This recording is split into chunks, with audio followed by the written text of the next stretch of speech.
राहुल गांधी के सांसदीय जाने से सपा कांग्रेस की दूरी हुई कम। राहुल गांधी को मिला अखिलेश का साथ। अखिलेश का दावा सबसे ज्यादा हमारे एमएलए पर निशाना। मानहानि मामले में गुजरात की अदालत से राहुल गांधी को 2 साल की सजा होने के अगले ही दिन उनकी लोकसभा सदस्यता खत्म कर दिए जाने के मुद्दे पर सियासत गर्मा गई है। इसका नुकसान राहुल गांधी को हुआ, लेकिन एक फायदा होते हुए भी दिखाई दे रहा है। कांग्रेस से जो दल दूरी बना रहे थे, अब वो उसके करीब आते दिखाई दे रहे हैं। टीएमसी चीफ ममता बनर्जी हो या फिर दिल्ली के सीएम अरविंद केजरीवाल या फिर भारत और राष्ट्र समिति के प्रमुख के चंद्रशेखर राव, सभी राहुल गांधी के साथ खड़े दिखाई दे रहे हैं। और इस बीच समाजवादी पार्टी के चीफ अखिलेश यादव ने भी राहुल गांधी का समर्थन कर दिया है। इस मामले में सभी नेताओं के सुर मोदी सरकार के खिलाफ ही सुनाई दे रहे हैं। कुछ दिनों पहले तक अमेठी और रायबरेली सीट पर उम्मीदवार देने का ऐलान करने वाले अखिलेश यादव के सुर बदलते दिखाई दे रहे हैं। अखिलेश यादव ने भी राहुल के सदस्यता के मुद्दे पर तीखी प्रतिक्रिया दी।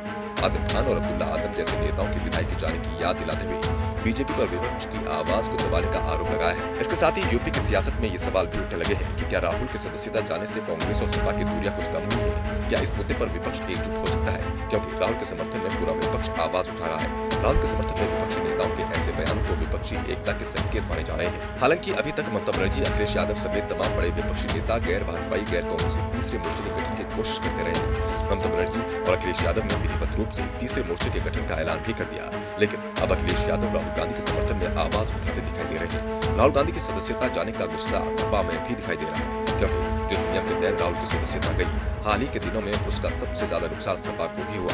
ऐसी ही वजहों से उत्तर प्रदेश में सपा के वरिष्ठ नेता आजम खान और उनके बेटे अब्दुल्ला आजम की सदस्यता जा चुकी है। विधायक इरफान सोलंकी भी लगातार ट्रायल का सामना कर रहे हैं। अगर उन्हें सजा होती है तो उनकी सदस्यता भी चली जाएगी। अब अखिलेश ने आरोप लगाया है कि इरफान सोलंकी पर इसलिए अन्याय हो रहा है कि सरकार उनकी सदस्यता लेना चाहती है। राहुल की सदस्यता जाने के बाद अपनी प्रतिक्रिया में अखिलेश यादव ने कहा कि जब से यूपी में भाजपा की सरकार आई है, तब से प्रशासन का साथ लेकर झूठे मुकदमे लगवाए हैं। कई ऐसे मौके आए हैं जब प्रशासन और शासन ने मिलकर समाजवादी पार्टी के सदस्यों की सदस्यता ली है। सपा के सिटिंग एमएलए पर झूठे केस लगाने का काम किया जा रहा है। दूसरे कैडर के अधिकारी को बुलाया गया कि आपको समाजवादी पार्टी के सदस्य की सदस्यता लेनी होगी। अभी कांग्रेस के सबसे बड़े नेता की सदस्यता गई है। अखिलेश ने कहा कि आज अगर बीजेपी के कई नेताओं पर कार्रवाई हो तो कई बीजेपी के नेताओं की सदस्यता चली जाएगी। बीजेपी वाले जानबूझकर के जो असली मुद्दे हैं, जैसे महंगाई और बेरोजगारी, उनसे ध्यान हटाना चाहती है।